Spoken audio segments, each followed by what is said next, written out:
Fala galera, bem-vindos a mais um vídeo aqui do canal Filho de Peixe. Muito prazer, eu sou André Siqueira e no vídeo deste domingo, análise pré-jogo de Santos e Chapecoense. Chapecoense e Santos, a bola rola na Vila Belmiro nesta segunda-feira, a partir das 19 horas, jogo da 13ª rodada da Série B. Você pode acompanhar mais essa partida pelo Sport TV e pelo Premier. Vamos falar tudo, mas tudo mesmo, sobre mais uma rodada do Santos na segunda divisão. Rodada que pode ser muito importante, pode devolver o Santos até a vice-liderança da competição. Muita informação para passar aqui para vocês, mas antes, é claro que eu peço para que você se inscreva aqui no nosso canal. Está chegando aqui pela primeira vez? Seja bem-vindo, seja bem-vinda, se inscreva e ative o sininho, já deixe o seu like, que é muito importante para o engajamento desse vídeo. Comente o que você espera dessa partida, arrisque um palpite, o que você está achando dessa fase recente do Santos.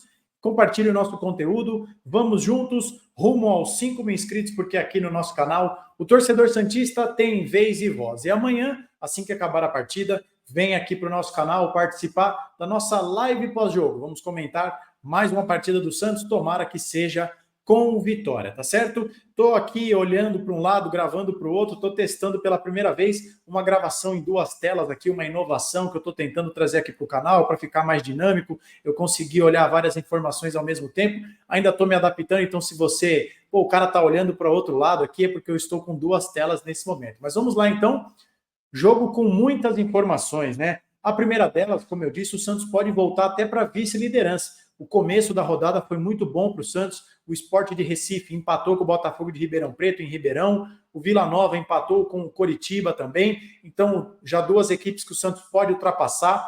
No momento que eu gravo esse vídeo, 10 para as 4 da tarde, a partir das 4 horas, o Operário, que está no G4, enfrenta o Paysandu lá no norte do país. Então, em caso de vitória do Paysandu e o Santos vencer a Chapecoense, o Santos passa o Operário também. E na terça-feira, o América Mineiro, que é o atual vice-líder, enfrenta o Goiás fora de casa. Jogo duro para o América Mineiro. Se o América perder e o Santos ganhar, o Santos pode até virar vice-líder da competição, 1 ponto atrás do atual líder, que é o Avaí, tá certo? Então, nada melhor do que o Santos podendo jogar diante do seu torcedor em casa, na Vila Belmiro. Enfrenta uma Chapecoense que, dando um spoiler aqui para vocês, tem 1 vitória nos últimos 10 jogos, é um time que está na 16ª colocação, ou seja, a primeira fora do Z4, então o Santos tem tudo para ganhar. Essa, para mim, é uma das partidas mais importantes do ano, para aquilo que a gente chama de viradinha de chave.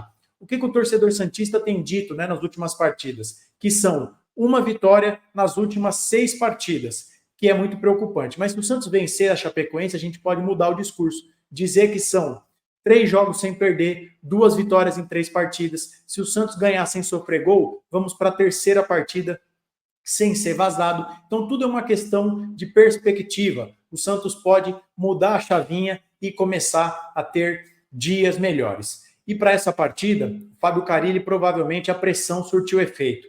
4 novos meninos das categorias de base estão relacionados. São eles o lateral Souza, o zagueiro Jair, o meio de campo Ian e o atacante Matheus Xavier. Além, é claro, do JP Sherman e do Patati. Então o Santos tem ali, parece que a pressão surtiu efeito. E na lista de relacionados, notícias que a gente tem que comemorar, praticamente aplaudir de pé. Estão cortados dessa partida o Rainer e o Patrick, por opção técnica. Aí, mais uma vez, a gente se pergunta por que é que o Patrick foi contratado, se ele não consegue ser relacionado para uma partida contra a Chapecoense e o Rainer não ser relacionado, dando espaço para o lateral esquerdo Souza, é algo que me deixa muito feliz. Então, vamos começar com algumas informações. A Chapecoense, como eu disse, é a 16ª colocada, uma campanha de 3 vitórias, 5 empates e 4 derrotas, 14 pontos, 10 gols marcados e 11 sofridos, ou seja, um time que mais sofre do que faz gols. Segundo time que menos acerta passes, em contrapartida o Santos é o segundo que mais acerta. A Chapecoense é o 4º time que menos acerta finalizações e o Santos é o segundo que mais acerta. A Chapecoense é o 3º time com menos posse de bola, enquanto o Santos está entre ali o top 5 que mais tem a bola durante os jogos. A Chapecoense, em contrapartida, é o 4º time que mais cede finalizações, o que nos dá ali uma impressão de um time um pouco frágil, e o destaque desse time é o Marcinho, que é simplesmente o garçom e artilheiro da equipe, tá certo? E aí a Chapecoense, eu quero complementar dizendo que Das 12 rodadas até aqui, em 5 jogos a Chapecoense não marcou gol. E desses 10 gols marcados que estão aí na tela para vocês nesse momento, 6 deles foram feitos nas 3 primeiras rodadas. Ou seja, nas outras 10 rodadas, a Chapecoense marcou apenas 4 gols. Então é um time que tem uma dificuldade para marcar, uma produção ofensiva muito pequena, uma produção ofensiva baixíssima, tá certo? E é um time que faz a maioria dos seus gols de bola parada.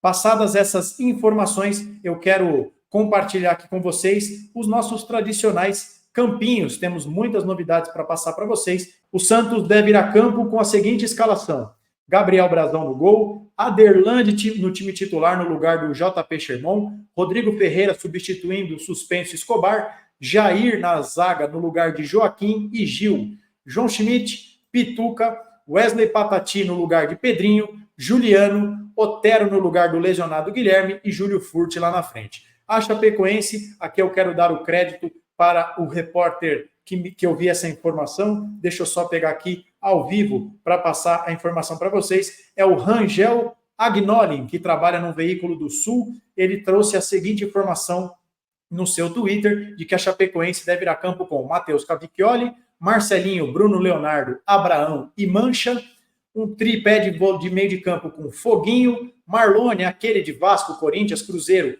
e Rafael Carvalheira, na frente Marcinho, Tailon e Tomás. O Marcinho é o grande destaque da equipe, com 4 gols e 4 assistências nessa temporada, e aí vamos falar um pouco de escalação, sistema tático do Santos. A primeira coisa que eu quero mostrar para vocês é a seguinte, algo que me preocupa. O Santos pode ter falta de profundidade. Por que eu estou falando isso? Vamos começar aqui pelo nosso lado esquerdo, tá bom? Eu vou fazer aqui um desenho para vocês, que eu espero que vocês consigam compreender. Vamos fazer ao vivo aqui, ó. Esse lado esquerdo do Santos, para mim, é um problema. E por quê?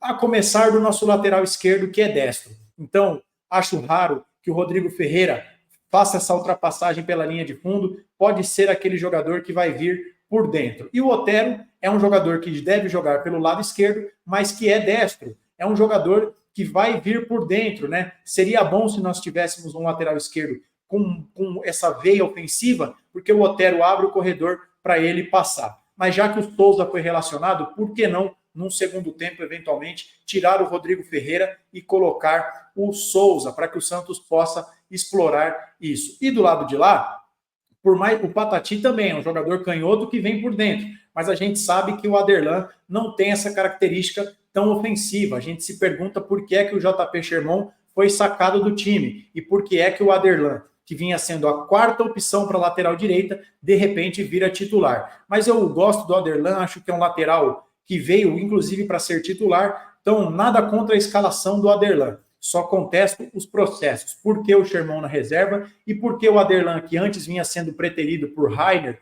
pelo próprio Rodrigo Ferreira, de repente aparece no time titular.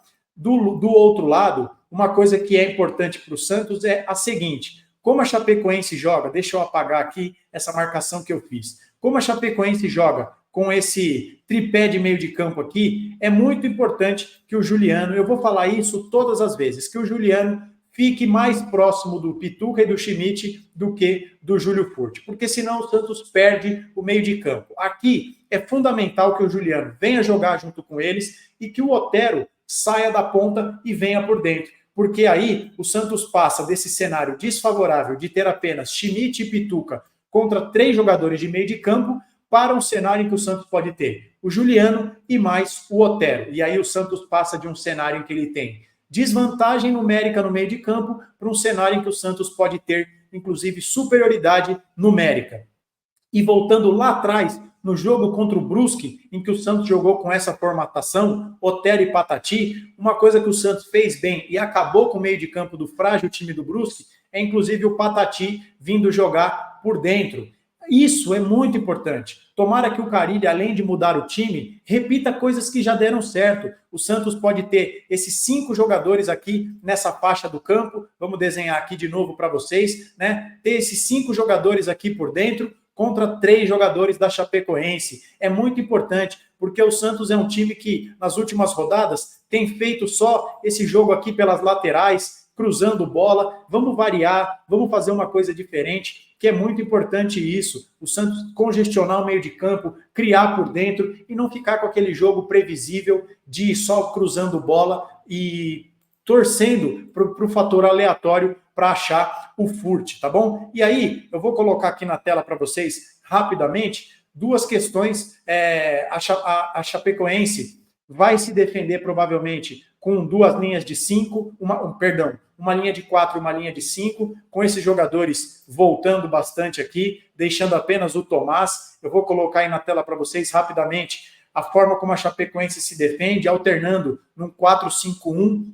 Nesse jogo contra o Paysandu, o Giovanni Augusto jogou de falso 9, então a Chapecoense fazia essa linha de 5 no meio de campo, em alguns momentos um 4-4-2, em que o Rafael Carvalheira ficava um pouco mais adiantado, e aí era um 4-4-2, então o Santos precisa explorar essa dinâmica de meio de campo, para que não fique um jogo previsível, em que a Chapecoense fique ali postada, o Santos fique cruzando bola, para que a defesa da Chapecoense corte. E é importante que o Santos tenha aquilo que eu mostrei para vocês vou até voltar aqui para mim rapidamente, que o Santos tenha essa dinâmica de povoar o meio de campo, porque agora eu vou entrar mais 3 imagens aí para vocês, que eu vou colocar na tela rapidamente mais uma vez, para mostrar o seguinte para vocês, tá? Aqui são imagens do que o Santos pode fazer para machucar a Chapecoense. É um time que cede muito espaço na intermediária e já sofreu gols de fora da área. Aqui, esse é o gol da virada do Paysandu. Reparem como a Chapecoense deixa esse clarão na entrada da área. Aqui o jogador do Paysandu avança de forma livre, o zagueiro vem marcar, toma um corte e a Chapecoense sofre o gol da virada. Aqui, o gol da vitória do Operário jogando na casa da Chapecoense. Reparem que a Chapecoense tem aqui a sua linha de defesa montada. Aqui na imagem aparece 4, 5, 6 jogadores. E olha o jogador do Operário livre, pedindo a bola, e esse clarão na intermediária. O jogador tem espaço para finalizar, ele chuta e faz o gol. Um outro jogo contra o Vila Nova. De novo, olha a linha de defesa da Chapecoense montada, os 4 jogadores aqui, os jogadores de meio de campo, o Foguinho, o Carvalheira, mais um jogador descendo aqui, mas olha esse espaço. O jogador do Vila Nova tem espaço para conduzir absolutamente livre na entrada da área aqui da Chapecoense e tem a liberdade para chutar. Então isso é algo que o Santos pode aproveitar, tentar aproveitar, porque a Chapecoense dá esse espaço, tá certo? Então, no mais, vamos ver um jogo em que a Chapecoense vai dar a bola para o Santos para espetar um contra-ataque. Foi assim que a Chapecoense levou perigo contra o Paysandu, no jogo contra o Avaí, no Clássico Catarinense. É um time que não tem vergonha de dar a bola para o adversário. Tem uma das menores posses de bola da Série B, vai vir na Vila Belmiro para jogar por uma bola. O Santos não pode confundir pressa com bagunça. O Santos tem que ter objetividade, mas não pode ser aquele time organizado. Tentar jogar por baixo, troca de passes. O Juliano mais próximo do Pituca e do Schmidt do que do Furt, trabalhando essa bola, tentando abrir espaços, encontrar espaços no time da Chapecoense, que é um time que mesmo que jogue com essas linhas bem baixas, é um time que dá espaço, é um time frágil. Não por acaso, tem uma vitória nos últimos 10 jogos e está 2 pontos acima da zona de rebaixamento, mas a Chapecoense tem 2 jogos a mais do que o CRB, que é o primeiro time que está na zona do rebaixamento. Então, se o Santos tiver paciência, construção de jogo por baixo e depois puder apostar no segundo tempo no Souza para dar amplitude pelo lado esquerdo, para o Santos ter uma alternativa para poder ter essas jogadas de ultrapassagem, acho que o Santos tem tudo para ganhar dentro da Vila Belmiro e mudar a chavinha. Sair de um cenário de uma vitória em 6 jogos para um cenário de 2 vitórias em 3 partidas e, quem sabe, chegar à 3ª partida sem ser vazado. Esse é o vídeo que eu queria trazer para vocês. Eu quero saber a sua opinião. Gostou do meu vídeo? O que você espera dessa partida? Deixa aqui nos comentários. Vai comentando. Deixa o seu like, se inscreva se não estiver inscrito, ative o sininho, compartilhe esse vídeo e vamos juntos rumo aos 5.000 inscritos. Amanhã eu te aguardo na nossa live pós-jogo para comentarmos tudo de mais uma partida do Peixão na Série B. Nos vemos no próximo vídeo. Um abraço a todos e até a próxima.